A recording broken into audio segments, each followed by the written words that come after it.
Hi, and welcome to Shooting the Shit with my guest, Josh Hendrick. And why don't you tell them what you do? Okay.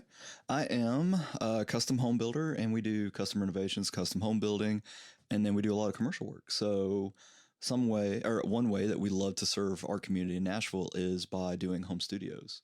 We love the musician community in Nashville.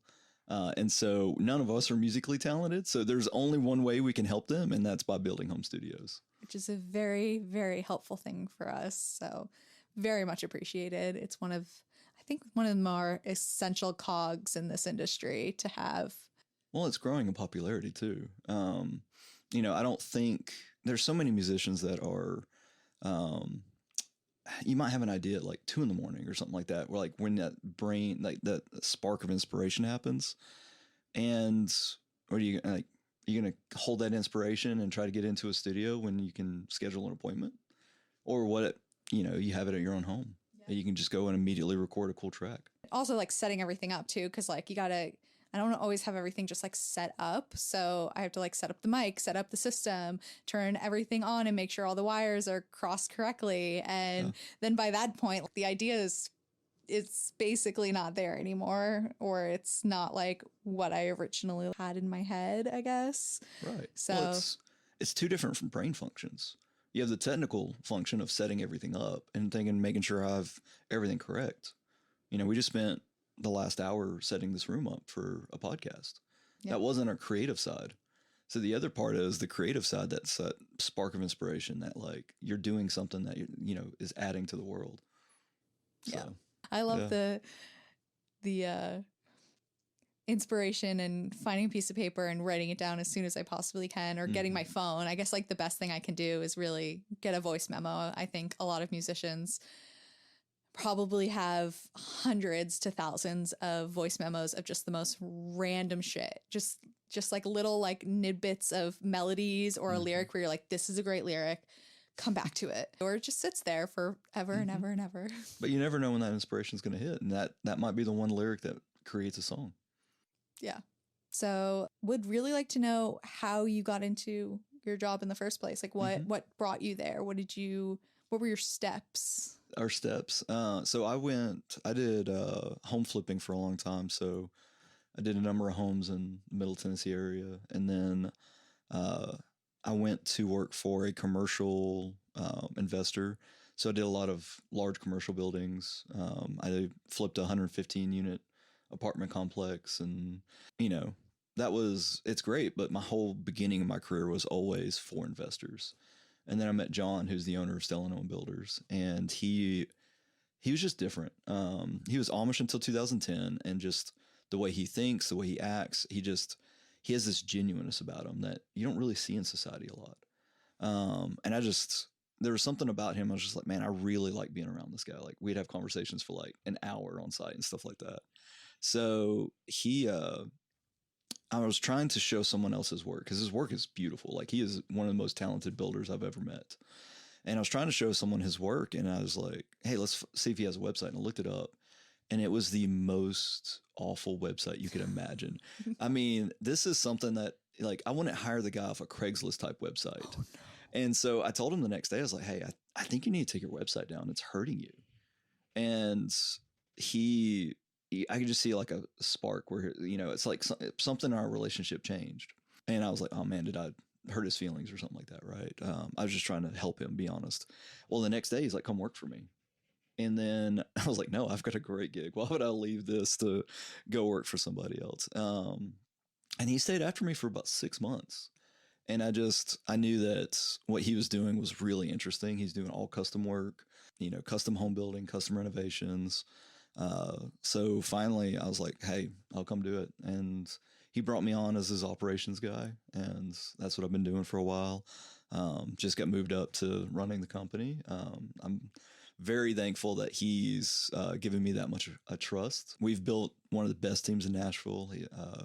My production side and my pre-construction side, I fully trust them, and they're wonderful guys. And so we get to do really cool things. Not every builder gets to do music studios. And so I'm really excited that I get to partner with artists and like kind of dream with them. Like we don't get to dream as builders, Yeah. right? We're so technical side. So hearing people's inspiration and hearing people on what they're really wanting to accomplish, it's so fun for us. It gives us a lot of life and energy.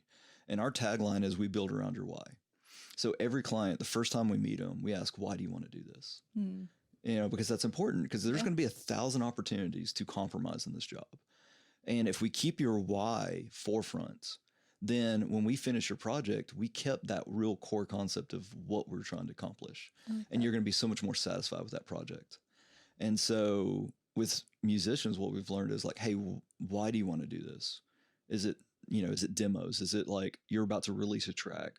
And understanding that has really helped us to where we can give them the product that they're really wanting to do. Yeah.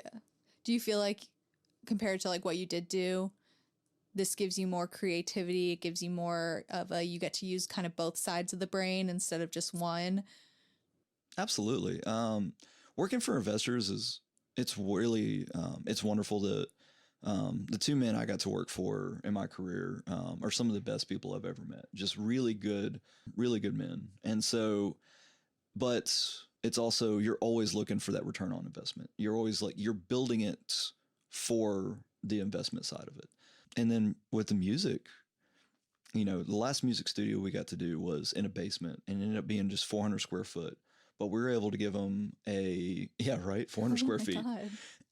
But we were able to give them a place to fully record, like a full sound booth, and kind of a writing room within that 400 square feet. It's cool. It's really funky. It's purple. It's so different than what our usual work is that it ends up being some of the most fun work we get to have. Okay. Yeah. I mean, that kind of takes you in a challenge, right? Kind of gives you a little challenge to see what you can do with such a minimal amount of space. How do you get the sound where you need in a space like that? You have to really completely reimagine the space. It can't, if we can move walls, we really need to rebuild all the walls, because how we build our walls is so technically different than more normal construction. It has to be have the same structural quality as a normal wall, but we have to build it wider and we have to do all these extra things to make sure that you're not getting the sound transference between two rooms, or it's absorbing enough sound where it's not bouncing back into, like, especially the booth. Yeah. That's got to be a small booth. It was 6x8. So, you can either have one or two in at a time, or the band really has to like each other. So, and it's just, we partner with a lot of different designers. Like I said, we're phenomenal at the technical aspect, but when it comes to colors and when it comes to layouts and all that stuff, we always want to partner with an expert to give the client the best result we can. But also there's different price points, right? So if someone's just, hey, I want an entry level, like here's my budget, how much can I get for this? Then we're going to have a starting point of like, okay, we may not use a designer, let's pick out some cool colors. Let's try to do this in-house, because I have a draftsman in-house, somebody that can draw everything out. Oh, cool. So we can pull everything all the way back to a starting point, because you may just want to throw out some demos, right? I've got ideas. I want to put those ideas into other people's ears, right? We have a product for that.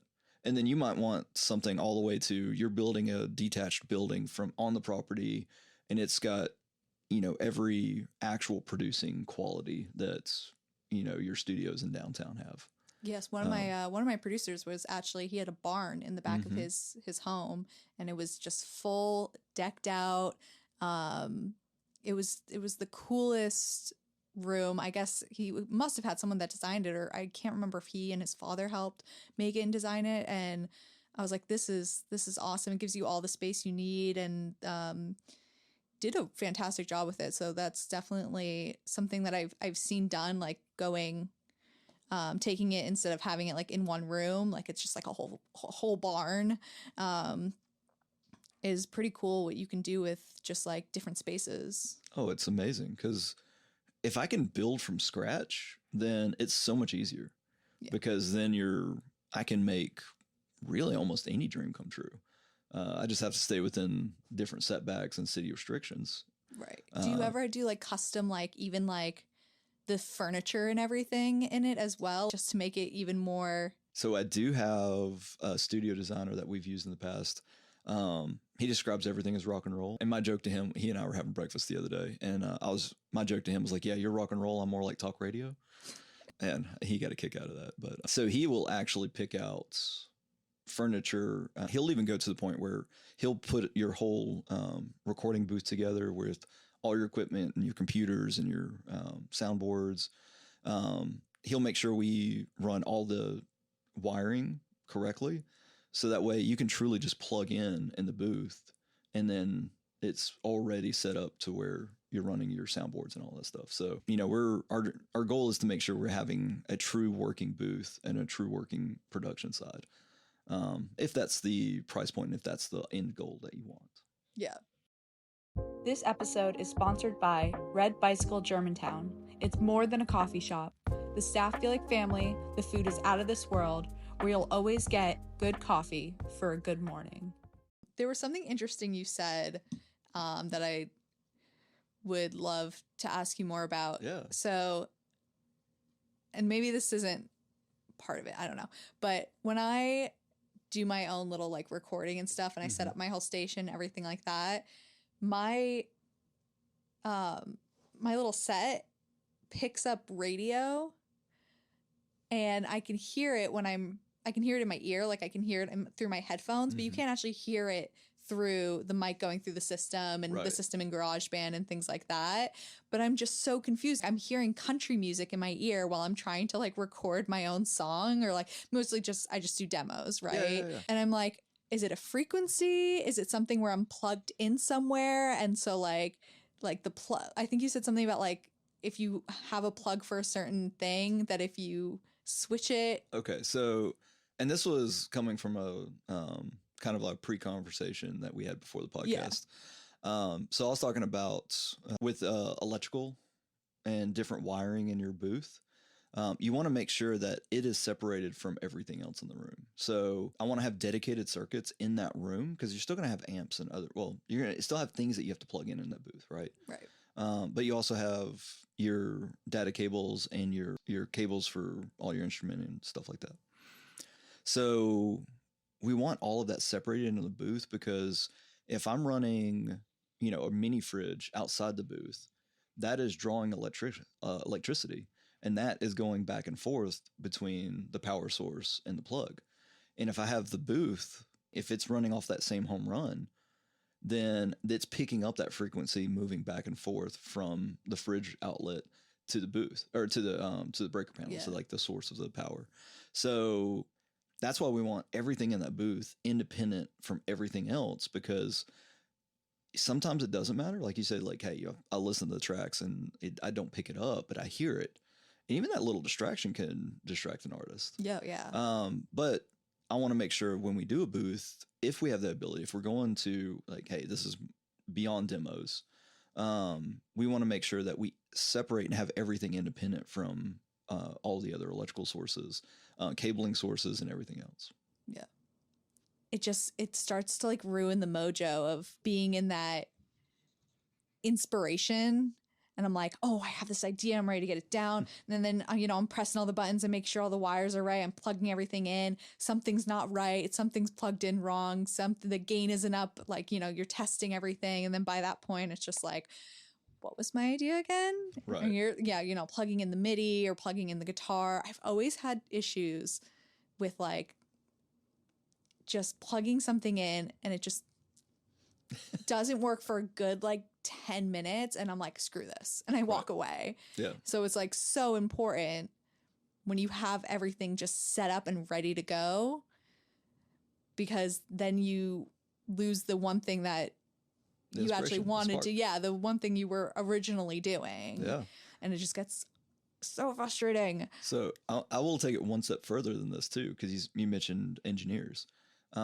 We want to think about the engineers in the design studio, or in the studio design, because they're the ones that are behind the scenes putting everything together. So we always get an engineer to advise us on how to set up the storage of equipment.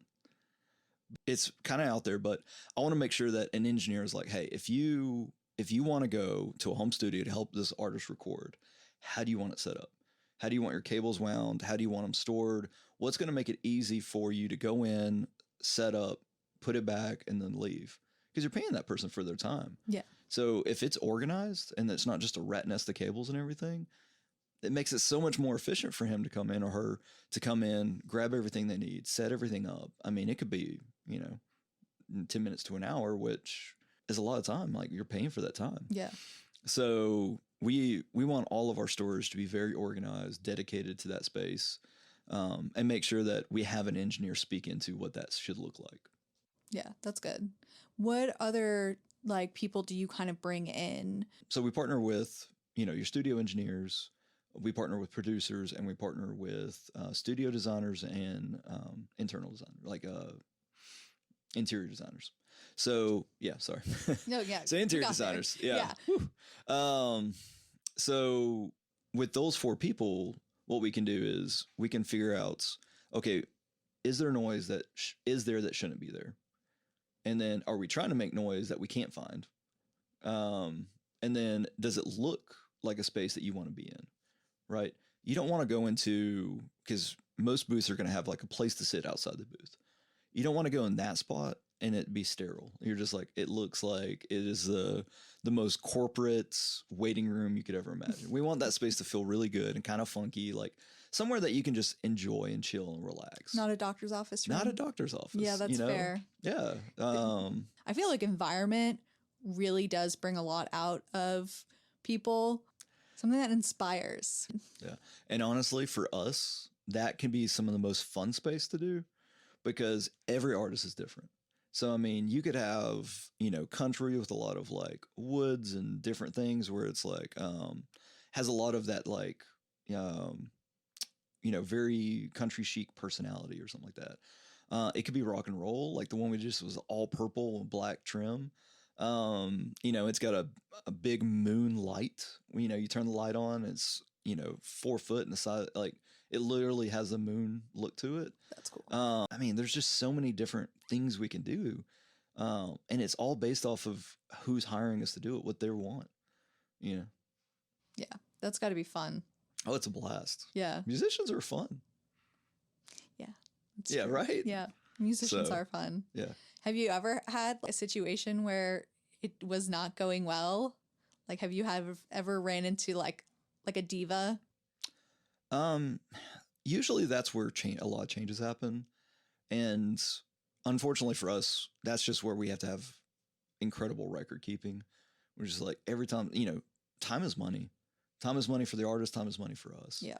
So if someone's just wanting continual changes, we have to have a starting point and an outline of exactly what that starting point looks like. And then every time we change, we have to document that change. And it's not always a monetary change. Mm-hmm. It could just be paint colors. But if we've already painted it and then we have to paint it and then we have to paint it because the color's not right. Yeah. Now, if it's our fault, we'll absolutely own it. We will, hey, we went and got the wrong paint or we didn't understand the color. We'll absolutely own it if it's us. But if the artist is like, hey, I know I said purple, but now I want, periwinkle. Yeah. Where it's like, okay, well, that's where we have a signed off selection sheet and say, okay, now it's a change. And unfortunately, we're going to have to recharge you for this paint. Right. So yes, there's a little bit of, I don't want to say diva, but if the artist isn't feeling it, they're not going to be, that's not the space they want to be in. Yeah. And we want to get it right for them. So we'll keep doing whatever we need to do to make sure that that's the space that they want. That's good. Mm-hmm. It seems like a good company. I always get nervous. I feel like it's like hiring like a moving company, right? Like you never know what you're going to get. It can be a little scary, especially for the first time if you're doing it and you're like, well, are they going to drop my stuff? Are they going to steal? Are things going to go awry? Is it they're going to go missing one? There's always like those doubts in your mind. So like to know that you have someone like a business that you feel comfortable and secure with, something like a home studio, which is your baby. It's going to literally be your baby. It's something that you're putting time and effort into. So I always know that, you know, trusting people and trusting companies can be a very difficult thing for musicians, especially as musicians. We're pretty flaky people. I mean, we have to admit, like we're not always the best at things like that or communication, unless it's through music. To find a trustworthy company that you know is working with you and for the good of you, and like again, help make your baby. Yeah, It's huge And part. I tell all my clients, you know, there's a chance we're going to mess up. We're human. There's no such thing as a perfect project. And so the difference is we really care if we mess up. We want to make it right. You know, we own our mistakes always. And then we warranty all our stuff. You know, we have the craftsmanship warranty for a year. Our internal policy is that we want a resolution within a week of understanding that there's a problem. So our warranty program, we want to, as soon as we find out about it, we want to have a full resolution in a week. Now, unless there's a significant issue that is going to have to like tear out walls and drying stuff like that. We've never had an issue that went to that extent, but most of the issues are, you know, this thing here is not working or something like that, where it was a selection change, or this light was working, now it's not working, and, you know, light might go out. So, but we're absolutely going to own and make sure that we get to our, especially warranty items. You can lose so much reputation by not doing warranty. And that's, we're just not going to do that. We want our clients to know that, you know, once the project's done, they're not done with us. You know, we'll come back and make it right if anything's messed up. That's great. You're able to be a good company for the musicians and the producers and the engineers and everybody out there. And there's a lot of us. I mean, we're in Nashville, so absolutely. And I think that it's becoming a huge thing right now is these home studios. I think they're popping up more and more. Do you see like changes throughout? Like, how long have you been doing this for? And have you seen like changes throughout what people need? Are they asking more for like smaller home studios, or, you know, certain types of equipment, or like, you know, when they ask you for advice on, you know, this is the space I have, what can I do to utilize it the best? Mm-hmm. We've been doing this for a few years, and I think the change is more of people want their own space so that way they can record their own stuff. You know, I think the idea of going to a production studio and, you know, you have your scheduled time, and I think there's always going to be a place for that. But it's saying, hey, I need you to put your artistry to where from 1 to 3 you're going to do this. Right? Yeah. So like, I need you to go be creative from 1 to 3. And I think what a lot of artists are doing is saying that it's so hard for me to just turn it on and off like that. Where if I had something at home, I could just have friends over and we might get into a session and just be like, oh man, this is like really good. Why don't we go in the booth and see what happens? And I think that's where a lot of people are going towards, is the idea of just, man, I don't want to basically time block my creativity. I want my creativity to come and go as it really flows, right? Oh, the organicness of it. And especially younger artists that may not have the ability to just go into a production studio and say, I'm going to record now. You know? Yeah. Not every artist can do that. And so, you know, give an ability to give artists the to go record at any time. So what we're seeing is a lot of people are asking for demos is a really popular thing, where it's just like, what can you do to where I can record something to get somebody's attention? And so, you know, and it could be, you know, because there's a lot of different technical ways that we build that we build out studios. So like our walls, we build like a 2x6 top plate, bottom plate. And then we actually stagger all the studs to where they're not touching each side of the wall. And so it gives you a sound channel all the way through. And then we put sound bed insulation in there. Rockwool's kind of our favorite product in there. And then there's also like Z-clips that hold the drywall off the studs. And that creates more, because I mean, what sound does is it's a vibration that goes from one end and it'll carry all the way through the stud to the other end. And that's where you start hearing a lot of sound on other sides of the wall, right? So what you want is something to absorb all of that. Right. And that's why in our booths we have like acoustical sound tiles that are fabric wrapped. We change the angles. So we don't want a square room. We want the sound to go in different angles. Right. The last sound booth we had has these 8-foot sliding doors, and the doors came from a very specific company that makes them for sound booths. And the glass is insulated in different gaps, and it's not at a correct angle or not at a right angle. So when you install this as a booth, that whole wall changes the sound transference. God, that's so crazy. yeah, right. That's Because so the idea is crazy. you want the sound to go into the mic and record through the equipment, but be absorbed through everything else. You don't want it bouncing back Exactly. into the mic area. Yeah. And you don't want outside noise coming into the mic, right? So Yeah. that's where noise that shouldn't be there, you want to get rid of, and noise you do want there, you want to capture. And so I think so many more people are going, hey, at what level sound can I get for this money, right? If and I'm like, hey, well, we might have to just put a really cool rug down, and that to try to break up the flooring to where you don't have that hard surface there. We might have to do some egg crates on the walls, or try to get creative on a way to do it way more affordable. But Yeah. you also have to tell the client, hey, I don't want your expectation to say to go think that you're going to be recording actual produced this level of construction. Right. Until it's demos versus, final product. Absolutely. And so if you want that final product, there's so much more I really need to do to make this sound booth work. But it's also cost associated. Yes. Right. There's always a cost for how much you want to be able to produce. And some people are like, man, I've made plenty on tours and or off of different singles or something where I want to reinvest this into my company, basically. Like you as an artist as a company. Yeah. I want to reinvest it into my future work, and that's where a home studio comes in place. So, I went out, I made this on a tour, I made this on a single. I'm going to take that, reinvest it into my space, and then get a really cool studio. And that way now what I've done is I've significantly reduced my cost if I want to make new tracks. Yeah. And sound booths don't have to be that expensive. For demos, you really have to just isolate sound. And so if we can get in there, and even, like I said, the last one we did was 6x8. A lot of people that have homes in Nashville have a 6x8 space that they can dedicate to a sound booth. Yeah.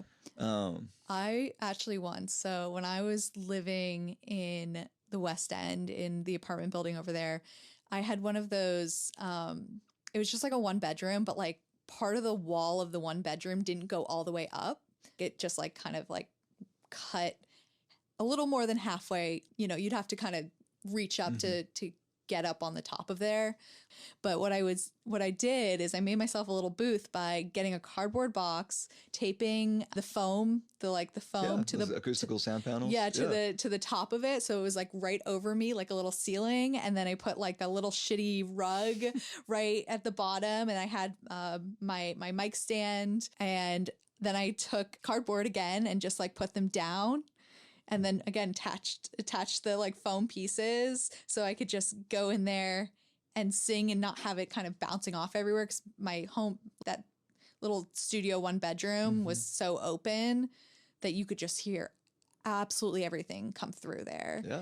And I mean, it was so cheap. I mean, it was literally just cardboard boxes and stuff like that, but it worked. It did the job that I needed it to do. After a while, it got a little heavy, and things started sagging, and yeah. But that was your first booth. You're always gonna remember that for life. You're always gonna remember that first booth. So that was pretty creative. Absolutely. Yeah. And then, again, that's why we love working with musicians, because I can't tell you how many stories I've heard where man, I did this and it worked, and I'm like, cool. If I can not recreate that, but if I when I'm building you a hangout room, if there was any element that reminded you of that first little booth, you're going to have me man, that was cool. Look what I did with nothing. And now here I am with a full studio, with cardboard. With cardboard. I mean, that's so cool. You're just, and that's what I love is, the creativity of most musicians that I've met is just amazing. And so they find out a way to make it work. right? Yeah. Like this is their livelihood. This is their business. Like they figure it out. And it's just what we want to do is we want to partner with them and just be like, hey, how far do you want to go with this? And, I'll help you figure out how much you can do for what. And let's just make it work. Yeah. That's great. Yeah. And it's nice too, because you kind of get that starting point. You know how they're like, pay your dues and things like that. I feel like I think back and I'm like, I did what I had to do. It might have been like just super shitty. And, I don't think I do it now. I think I have more of experience, but like when you're kind of learning and gathering your experiences, and you're doing the trial and error, it's funny to look back on and be like, I can't believe I did that. I can't believe it kind of actually worked. Hey, music lovers. This is Betty Reed, your host for Shooting the Shit, a podcast to help you navigate the music industry. Don't forget to rate, review, and subscribe to help the podcast grow. And thanks for listening to me and my guest shoot the shit. Because you probably know, like, if I was to build you a studio right now, you probably know a lot of the elements you want and like kind of an idea of how it would flow, right? Yeah. If you asked me 5 years ago, I'd be like, I don't know. Yeah. I'm throwing everything on you. But if you ask me now, after, going into other studios and doing other people's home studios and things like that, I definitely have a better perspective on what works and what doesn't, at least for me too, which probably makes it easier on you guys as well if we actually have a little bit more of a vision as opposed to being like... we're dream builders, not dreamers. Yeah, so, yeah. So once you tell us what you want, we can make it happen. But also... it's our responsibility to tell you what's possible too. You may be like, I want this. And we're like, okay, I mean, we can make that possible, but it's going to cost you this much more. But we can do this. That's kind of within your budget. And it's going to give you the same exact result. It just may not look like this. Or like, I can make it look like this, which is really close, So knowing what's possible is so much more power to a lot of the musicians we get to work with. Because, you don't know until you know. Yeah. Which is a very obvious statement, but experience is just one of the most important things. Absolutely. Yeah. I've seen plenty of studios that were built by the musician themselves. Some of them worked, some of them didn't work. And I think, more of our target audience is that someone that's just, hey, I want an expert to come and step with me from the onset of building the studio and giving me this final product. Yeah. So, because we'd love to get with people early, and then we can even like add on and rebuild and make it better as we go. We can give you like a basic booth, and then as you release more, as you grow, as your popularity grows, we can start adding on and building that like hangout room or that writer's round room. And then we can add in even we had one where you go through the booth, and then there's almost like we built this like little warm-up place where it was literally a little table with a flower, a chair, and that was it. I mean, you can go in, you can warm up your vocals, you can play, a couple of rips on the guitar or Nice. riffs guitar. Yeah. Yeah. No, the whole non-musician to me Yeah, it's coming out here. But it was a place where, you may not feel comfortable, or you may be nervous going into the studio. I want to go in here. I want to get in my own headspace. Give me a second. I can, warm up my vocals. I can warm up. I can, and then I'm going to feel way more comfortable coming into the booth. Yeah. So there's so many different ways we can have a starting point and expand throughout your career. Yeah, and then you might sell the house and buy a brand new house, and we'll just start over. Yeah. That's the whole fun of it. Yeah. Yeah. Construction can always be redone at a cost, but. Well, yeah. This episode is brought to you by Jack Brown's Germantown. Nothing like the perfect combination of beer and burgers. With one of the largest selection of beers and unique burgers to try, you'll never be disappointed. Yeah. No, so we met a couple years ago, and I remember, finding out you're a musician. I was like, oh, that's so cool. And then listening to your music, oh, she's like a real musician. Because now there's a lot of people in this town that are amazing and like qualified musicians. And then there's a lot of people in this town that are, pursuing a dream. Open mic musicians. Yes. And, when I get to hear one of those that are just, oh, like she's good. like, cause I'm an Apple fan. I unfortunately sold my soul to Apple a long time ago, but I remember looking you up on Apple Music, and I was like, oh, this is like this is listening. Like I can listen to this. Like, yeah. Like I actually had your music on while I drove down to like this podcast just because it's good to listen to. My favorite is when you were like, you know, when somebody gives you their music and you're listening to it and you're like, wow. Keep trying. You did that. Yeah. You did that. You know, effort was there. Yeah. A in the effort. It's always kind of nice to get that. I'm not going to BS you. I'm not going to bullshit you. I will tell you whether I like it or I don't. And then when they're like, I actually like it, it's like, okay. Yeah. Oh, and I have no poker face when it comes to that. I'm just like, oh, okay. You just read it on your face. Yeah. You could definitely read it on my face. I'm just like, yeah, that was music. Yeah, there was music in there somewhere. But I think we're here more to honor good musicians. And people are progressing, right? Yeah. Like sometimes there's definitely things I have there that are not great. You progress and you make things better, and that's, this world is rejection. This world is what I like to say is, we all have different tastes. So that's just a big thing. Everyone to each his own, especially with music. Right. Yeah. It's a palette. Yeah. And I'm not here to obviously I can't judge music. But what you can judge what you like. I can judge what I like. Yeah. And I can judge that, hey, this sounds good. Like I enjoyed this and this sounds good to me. Like it sounds like a quality piece that's been released. Yeah.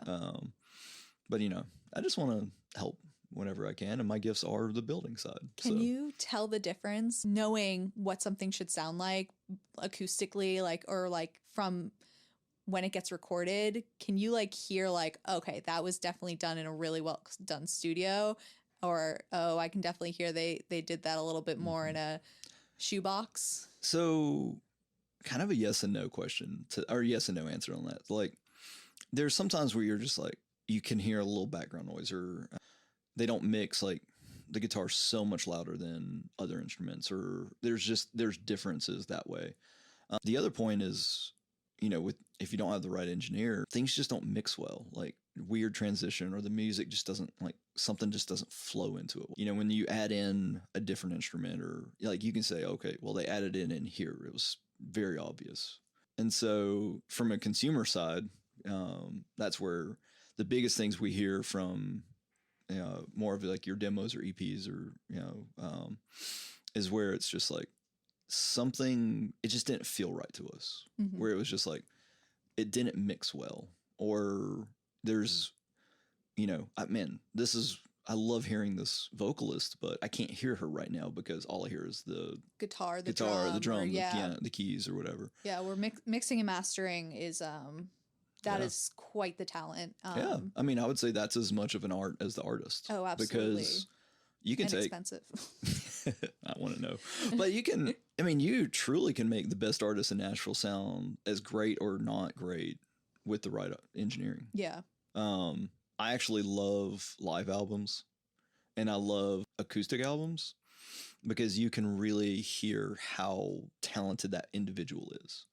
Right. Or that band. I love going to live shows. I mean, we're Nashville, right? Yeah. So we have some of the best live shows in the world, but that's where you really get to separate just a recording artist versus a entertainer. Yeah. Some of the best shows I've been to are people that didn't really know. And then I was like, oh my gosh, this was incredible. And I was entertained the whole time. Like the music was good. And I'm like, they're live, they're in front of you. Can't, I don't know if you can record and cover a lot of stuff up on stage, but I'd assume that's going to be way more difficult than any type of thing you can do in the studio. Right. So that's where, agree. Right. Yeah. And that's where you hear a live album, or you hear more of an acoustic set where it's just like a 3-piece, and that's where you're just like, oh my gosh, you knew the artist was good, but you're like, oh, this artist is incredible. A true entertainer, that's a workout. I have so much respect for one of the shows I had kind of least excitement about, but I had tickets to, was Imagine Dragons. Oh, I love Imagine. Yeah. Yeah. And I was like, they're good. I like their music, but their lead singer ran around Bridgestone the whole performance. Did not sit still. And I was like, I'm tired Yeah, from his workout. Like watching you. he was incredible. Like it was, and I don't think people really understand, like, not only are you performing as an artist and you have your music, but like, that's a workout. Yeah. You were physically exhausted by that too. Who's Maggie Rogers? She did the same thing. I Yeah. saw her at Bonnaroo. Oh my gosh, she was running up and down that stage. Chapel Roan does the same thing with her leg kicks and everything. And I'm like, all right, you're running on the treadmill while you're singing. It's, you know, definitely doing, and Taylor Swift does that too. Yeah. Like you run on the treadmill while you sing, getting that cardio. It's all cardio. It's And incredible. I mean, and you're using that muscle. The only muscle I have in my body is my singing muscle. Okay. It's my diaphragm muscle. Everything else is not. And I need to get back at going back on the treadmill and singing because it's so important and it makes for such a good show. You don't want to just, unless it's like a ballad or something, right? And they're standing there, they're very into it. That's great. But when you're doing that rock and roll or what, like it's so fun to see the artist have fun. Right. Would you ever think that you could build a live arena with like the knowledge that you have for how to make the best sounding indoor, outdoor? Outdoor is hard. Yeah. See, I would love the challenge because, I mean, there's a huge difference in a home studio or even building like a recording studio, like a producing studio, to a full arena, you know, licensing and everything. Like that's all, you know, big industrial stuff, which we're licensed to do big industrial. But I feel like the best, like you think about like some of the best places, Red Rocks, Hollywood Bowl, like those type places, there's a natural element. Yeah. Like it's a natural, almost like this funnel to where, you know, the music's going out to the audience in a very organic way. And then not only that, you get the experience of like, oh my gosh, I went to a concert at Red Rocks, or like I got to see this at Hollywood Bowl, or, you know, like, yeah, think about the really incredible places. And you're just like, so how would you replicate that somewhere? That would be my first thing, is I would want to go and like sound, like, you know, take some engineers and go through some of these places and just be like, how do we replicate something that is organically made, you know, on Earth, somewhere that people can enjoy it on a bigger scale? Yeah. Isn't that kind of what like the Greeks did too? Yeah, with their with the theater and stuff, and they realize, you know, making the audience up in like that kind of bowl, and that's how the acoustics spread out so that, you know, you could hear it from like a mile away. And I think that's why like stadium concerts are so popular, because stadiums are naturally built like that. Right. But there's still something different about like a intimate concert at a place that's just made, like, I mean, just like, you know, someone stamped this out in the earth. Yeah. We saw, and I there's some bands where I don't really expect them to be in a smaller space. Like I feel like, especially with their hype and everything, they would be in bigger spaces. But we saw small pools at the basement. Was it the basement? The basement east. It was incredible. I mean, because it's not a big, huge space. It's a smaller space. It was so amazing. All standing, no sitting. And to see a band like that, and, you know, there's not a lot of space to move around that stage. It's not a huge stage. And he made it, I mean, they made it work. It sounded amazing. The energy was amazing. And it was so cool to be almost immersed. Like you felt like you're part of it. And I absolutely love that. We also saw the Struts.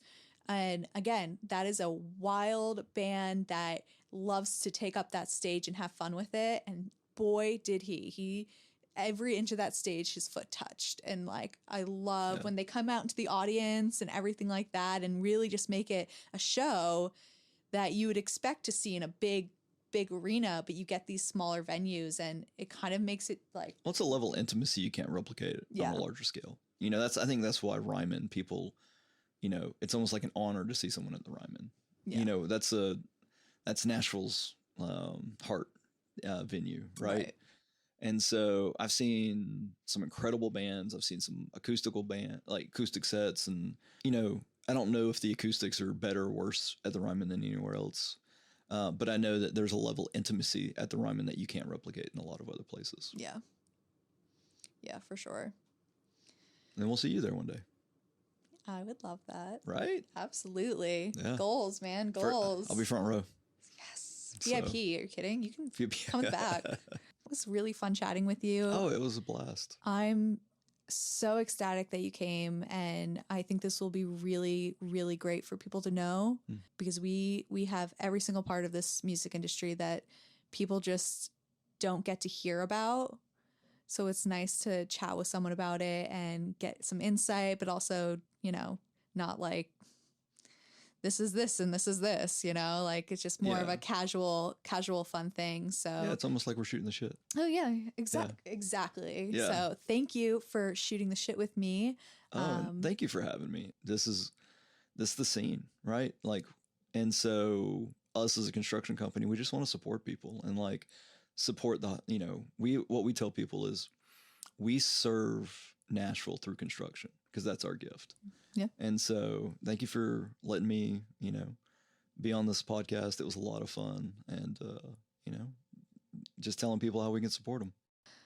So yeah, thanks for shooting the shit with me. I'm your host, Betty Reed, and I appreciate you, Josh Hendrick, coming on and chatting with me about what you do. And I'll make sure to put some of your info. So if anybody needs a studio designer / builder, they'll know where to find you. Thank you so much. Of course. Thank you.